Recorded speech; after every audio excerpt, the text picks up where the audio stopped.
At ang atin pong pag-aaralan ngayon ay tungkol po sa bagong puso.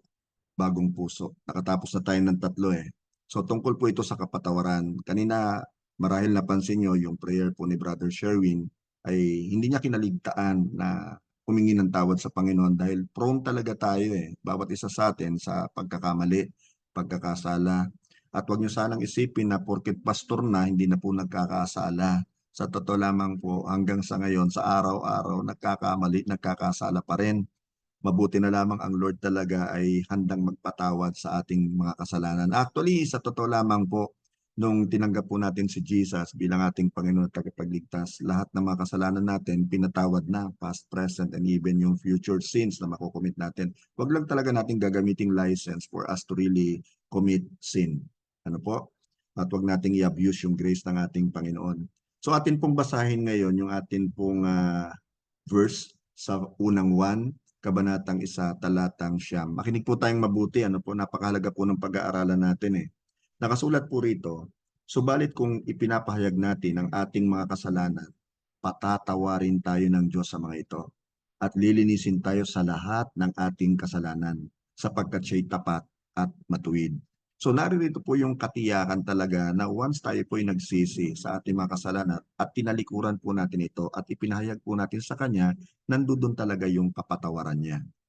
He is a forgiving God. Ano po, hindi niya tayo tatalikuran pag tayo nagkakasala. As a matter of fact, gusto po niya talagang tayo po ay lumapit sa Kanya at tayo magpakumbaba sa paghingi ng tawad. So yung mga mansyang problema at bangungot na mga naglalaba.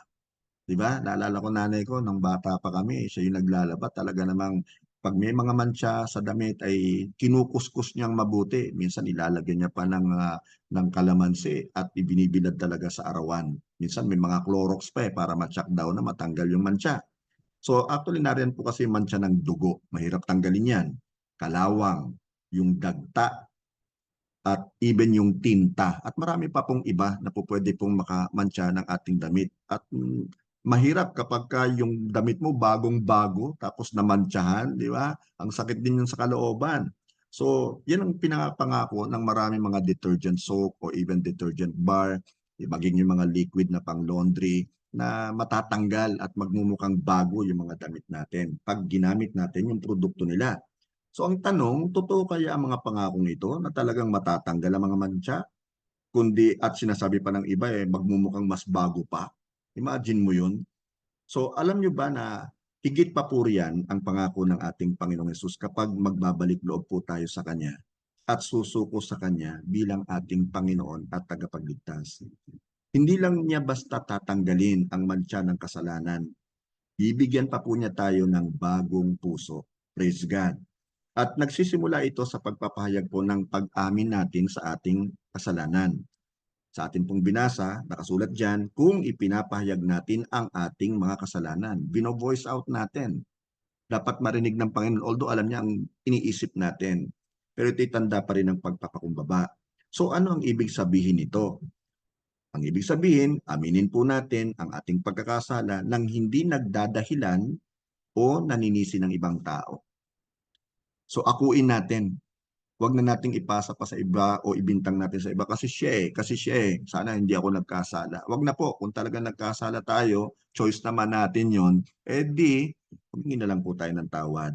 Now, sa Awit chapter 32 verse 5, nakasulat po, kaya't ang kasalanan ko'y aking inamin. Mga pagkakamali ko'y hindi na inilihim. Ako'y nagpasyang sa iyo'y ipagtapat at mga sala ko'y pinatawad mong lahat. Ito po isinulat ni Haring David. At alam po natin na si Haring David was even called a man after God's own heart. Marami po siyang isinulat, especially po sa Book of Psalm or Awit. Marami siyang isinulat dyan. Pagpapatunay lang talaga na lagi niyang hinahanap yung presence ng ating Panginoon. Ganun pa man, nagkakamali pa rin po siya. Marami siyang nagawang pagkakamali. Mabibigat na pagkakamali o pagkakasala. Kaya po siya ay lumalapit. Gusto niya kasi talagang ma-reconcile uli sa Panginoon. Alam niya na kapag ka nanatili yung kasalanan sa kanyang puso at hindi niya inamin, siya rin actually ang maghihirap. Kaya kapatid, ganun din actually mararanasan natin pag hindi po natin ipinagtatapat sa Panginoon yung mga kasalanan natin. And just be sincere sa pag-amin po ng ating mga kasalanan. Alam naman niya kung ano po yung ating kalalagayan. So anong mangyayari kapag hindi natin inihayag at inamin ang kasalanan?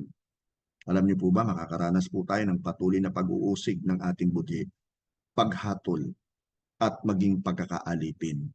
Ano po, tayo parang ibibihagin tayo ng kasalanan kung hindi po tayo magiging maingat. Ilalayo na tayo nito sa relasyon natin sa ating kapwa, maging sa relasyon natin sa ating Panginoon, at sa totoo lang, maging sa ating pagtingin sa ating sarili. Bumababa at nawawala ika nga yung spark o yung glow, yung sarap actually ng pakiramdam na alam mong wala kang pagkakasala. At mawawala lang yan sa pamamagitan po ng pag-amin natin. Doon po sa Aklat ng Kawikaan, Kabanatang 28, talatang 13, nakasulat po, ang nagkukubli o nagtatago ng kanyang sala ay hindi mapapabuti. Ngunit kahahabagan ng Diyos ang nagbabalik loob at nagsisisi. So you see, God is a merciful God. At alam niya na tayo ay marupok, tayo mahina, prone nga tayo to commit sins or even mistakes and errors and blunders. Pero pag tayo nagsisisi ng totohanan, kinakahabagan po tayo ng loob ng Diyos, ano po, pag sa ating pagbabalik loob. Doon po sa aklat naman ng awit, chapter 32 verses 3 and 4, nang hindi ko pa naihahayag ang aking mga sala, ako'y nanghina sa maghapong pagluha. Sa araw at gabi, ako'y iyong pinarusahan. Wala nang natirang lakas sa katawan. Parang hamog na natuyo sa init ng tagaraw. Dito, inilalarawan po ni Haring David yung kanyang paghihirap. Ano po, yung pagsama ng kanyang, kumbaga, kalalagayan, yung kalooban niya. Kaya ninanais niya na talagang maipahayag sa Panginoon ang kanyang mga sala. Dahil ikaw rin ang magsasuffer, kapatid, kapag kinikip mo yung sin mo sa buhay mo.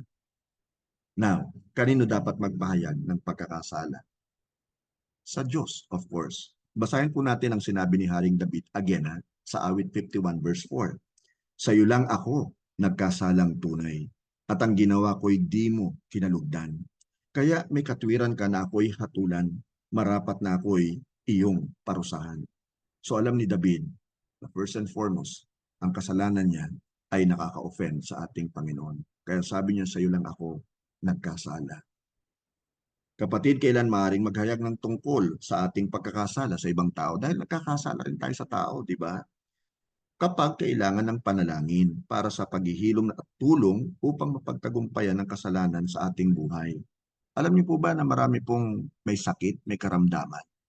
Hindi dahil bunga po ng kanilang lifestyle na pinababayaan talaga yung kanilang physical health, yung sa kanilang pagkain ng kung ano-ano.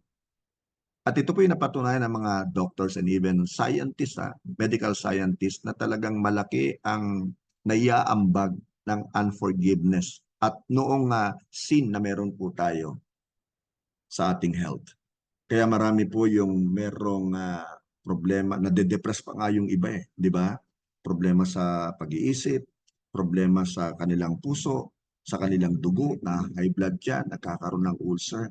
At marami pa pong iba na mga sicknesses and diseases na dapat sana wala sa atin. Pero dahil tayo po ay nagkakasala at patuloy na nagkakasala at hindi tayo humihingi ng tawad, nananatili tayo sa kasalanan, tayo po'y parurusahan. Aanihin natin yung atin pong mga itinanim. Okay? So, tandaan po natin yon.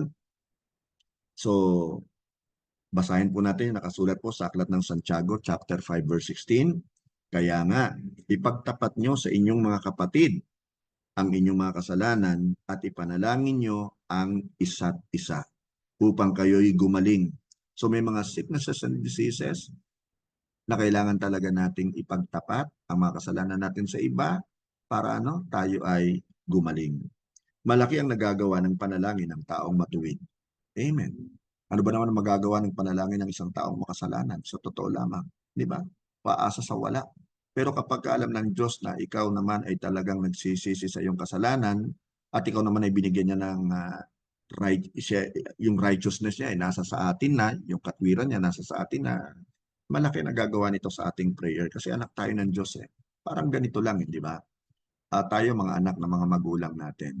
At sa ating paghingi ng tawad tuwing tayo nagkakasala sa kanila, hindi ba tayo pinapatawad naman ng ating mga magulang? Hindi ba nababalik yung ating kumbaga ay relationship na maayos tulad ng dati? Unlike kapag hindi mo talaga sinusunod ang magulang mo, lumalabag ka sa kanilang kalooban at nagiging suwail ka na anak, sa totoo lamang ay maghihirap ka. Ano po? Alala ko tuloy yung yung one of the Ten Commandments, di ba, yung honor your father and mother. Kasi yun lamang yung pangako na meron talagang kalakip na promise. Hahaba ang buhay mo na maginhawa. Now, let's go now to First John o sa unang 1, chapter 1, verse 9. Subalit kung ipinapahayag natin ang ating mga kasalanan, ibig sabihin, ginagamit mong bibig mo sa pagpapahayag ng iyong kasalanan, patatawarin tayo ng Diyos sa mga ito. At lilinisin tayo sa lahat ng ating kasalanan. Praise God, sapagkat siya'y tapat at matuwid. So all-inclusive, lahat ng kasalanan natin, patatawarin niya. Hindi yung selective lamang. Kung paano nagiging selective tayo minsan sa pagsunod sa utos ng ating Panginoon. Ito gusto ko sundin to, ito gusto ko sundin. Di ba? Pero siya hindi siya selective sa kasalanan natin na kanyang patatawarin. Ang tanong ulit, maaari ba talagang magkaroon ng malinis na budhi? Yung konsensya? Oo naman po. Maaari po. So ang tanong naman susunod, paano? Sa pamamagitan po ng dugo ng ating Panginoong Jesucristo. Tandaan po natin yan. Sa Hebreo chapter 9 verse 14 nakasulat po, higit ang nagagawa ng dugo ni Kristo. Sa pamamagitan ng walang hanggang espiritu, inialay niya sa Diyos ang kanyang sarili bilang handog na walang kapintasan. Ang kanyang dugo ang lumilinis sa ating mga budhi, sa mga gawang walang kabuluhan, upang tayo makapaglingkod sa Diyos na buhay. In English, meron po kayong narinig marahil na verse, without the shedding of the blood, there is no forgiveness. Kung walang pagdanak ng dugo ng ating Panginoong Jesucristo, wala pong kapatawaran. Kaya very precious po and important yung dugo ng ating Panginoong Jesucristo. So anong ginagawa ng Diyos sa ating mga kasalanan? Another good question. Inaalis niya mga ito sa atin kung gaano kalayo ang silangan sa kanluran. Atin pong basahin yung again, isinulat po ni Haring David sa aklat po ng awit 103 verse 12. Kung gaano kalayo ang silangan sa kanluran, gayon din niya inalis sa atin ang ating mga kasalanan. Glory to God. Masusukat ba natin yung layo o agwat ng kanluran papunta ng silangan o silangan papunta ng kanluran? No way, di ba? Hindi natin masusukat yon. Not even the brilliant scientists that we have right now, nasukat na po yan. Hindi mo yan masusukat. Pero ang sabi, gaano man daw kalayo ang silangan sa kanluran, gayon din niya inalis ang ating mga kasalanan. Ilang ulit, another question ilang ulit dapat patawarin ng mga taong nagkasala sa atin? Because definitely, may mga tao talagang naka-offend sa atin, nakapanakit ng ating kalooban. Sometimes dahil sa mga binibitawang salita o sa kanilang mga ginagawa, nasasaktan yung kalooban natin. So nakakagawa sila ng kasalanan. So ilang ulit natin sila dapat patawarin? Kadalasan kasi ang tao nagbibilang yan di ba? Nakakarami ka na, namumuro ka na, nakakatatlo ka na, pagda ka, yung mga tipong ganon. Ngayon ang sagot po riyan, kung ilang ulit silang hihingi ng tawad. Ibig sabihin, patawarin pa din natin. Kahit na po, ganito ginawa sa akin, yes. Yan po ang nagiging kaibahan natin sa mga hindi mananampalataya. Tandaan po natin yung sinabi ni Jesus, love your enemies. Tandaan natin yung kanyang sinabi na, pray for those who persecute you. Di ba? Now, basahin po natin ngayon yung kanyang sinabi dun po sa Lucas 17:4. Kung 7 ulit siyang magkasala sa iyo sa maghapon sa maghapon yun nakarami 7. Sobra na sa kota. At 7 ulit ding lumapit sa iyo at sabihin niyang nagsisisi ako. Dapat mo siyang patawarin. Ano po? Dapat mo siyang patawarin. Na wala kumbagang mga strings attached. O, wag mo na lang ulitin. Walang ganunan. Di ba? O sige, nakakaisa ka na Walang ganun. Basta patawarin mo siya. Doon po sa aklat ng Mateo, chapter 18, verses 21 to 22, lumapit si Pedro at nagtanong kay Jesus, Panginoon, ilang beses ko po bang patatawarin ang aking kapatid na nagkakasala sa akin? 7 beses po ba? Siya na rin ang nagbigay ng sagot, ano? Now, marahil, iniisip niya, 7, napakarami na yon.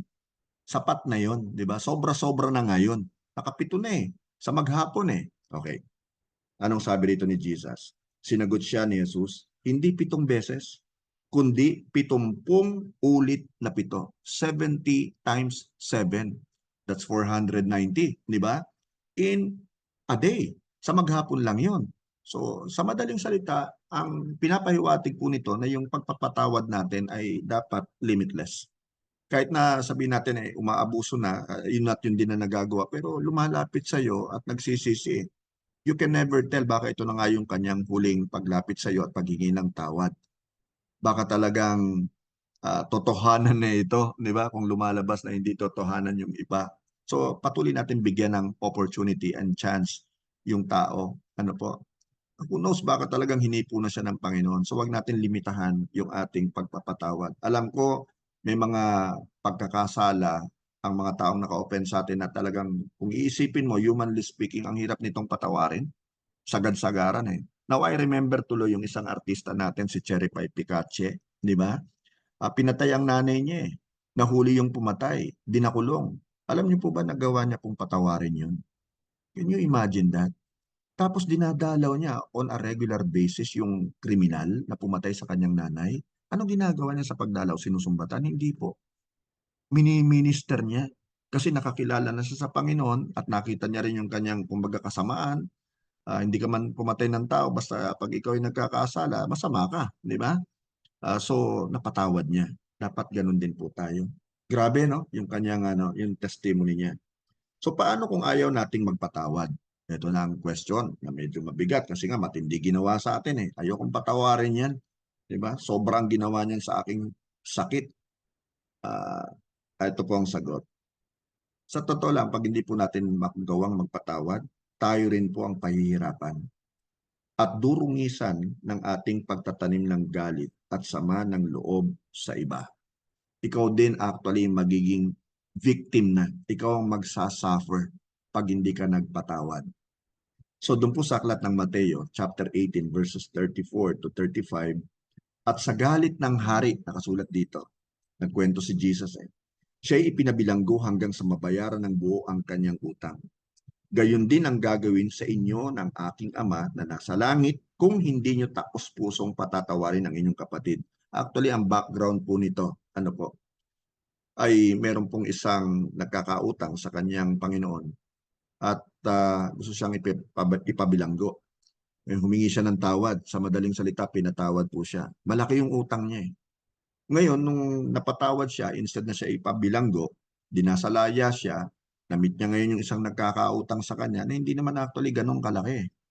Pero nung humingi ng tawad sa kanya, naku, galit na galit siya. At ang sabi niya, kailangan mong bayaran yan dahil kung hindi, pakukulong kita. Kahit na papaanong pagmamakaawa ng tao na may pagkakautang sa kanya, hindi pa rin po natinag yung kanyang puso, hindi na antig ang kanyang puso.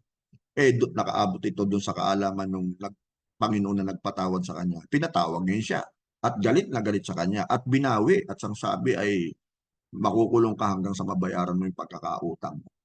Tindi, no ha?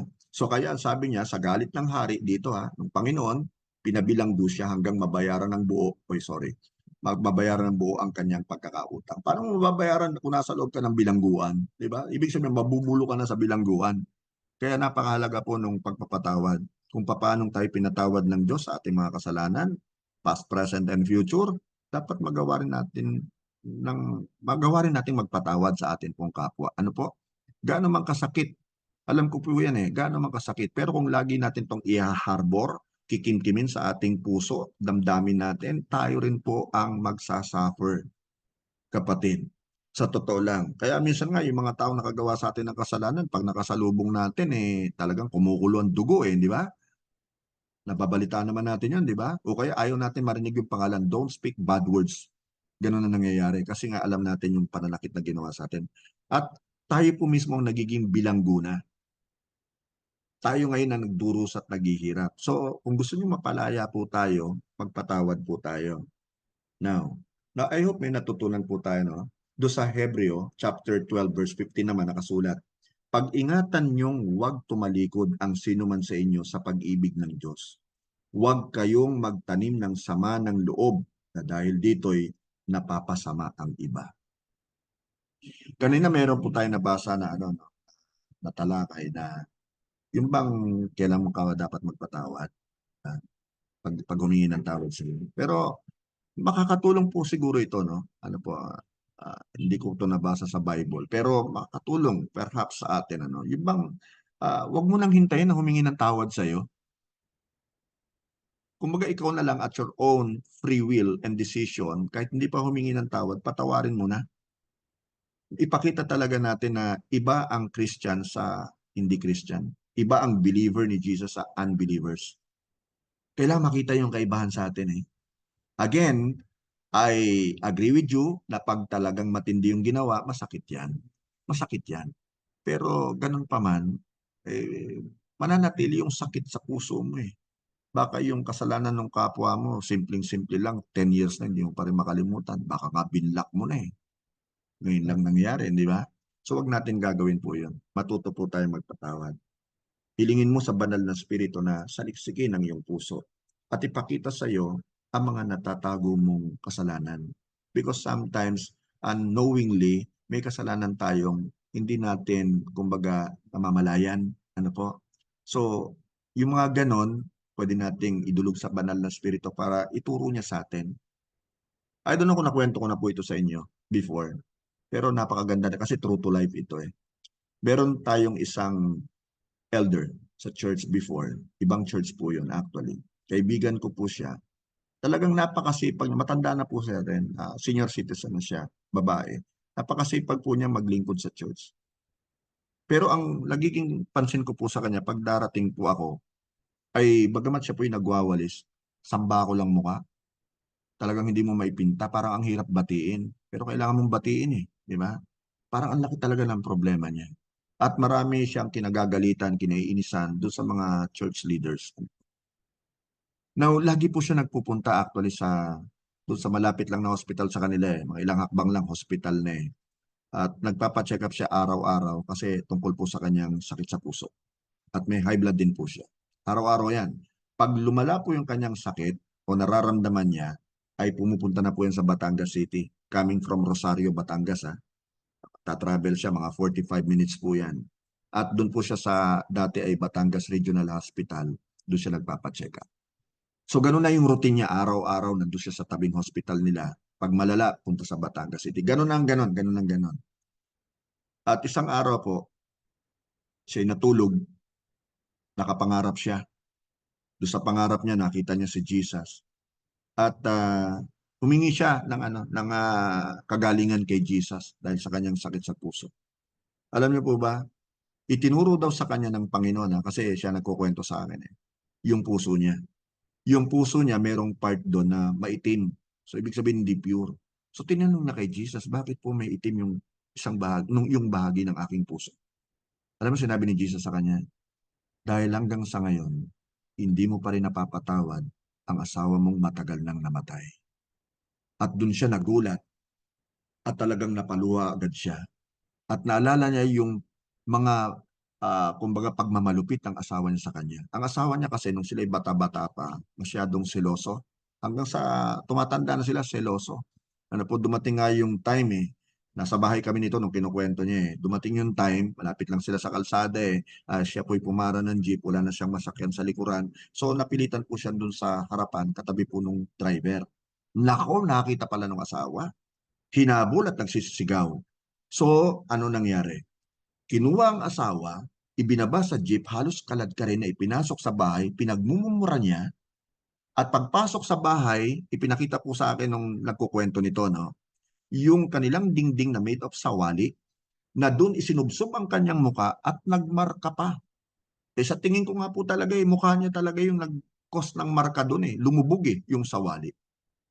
Ganon katindi yung kahihiyan at yung pagmamalupit na naranasan niya sa kanyang asawa. Nung namatay ang asawa niya, di naisip niya patawarin na lang. So pinatawad niya.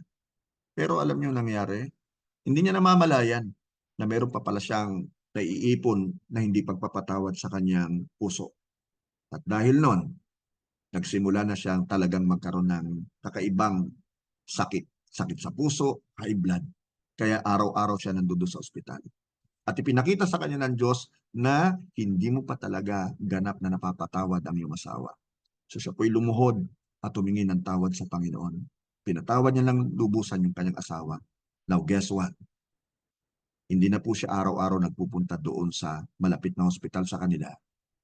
At definitely, hindi na po siya nagpupunta, sabi niya, doon sa Batangas Regional Hospital. Pinagaling po siya ng ating Panginoon.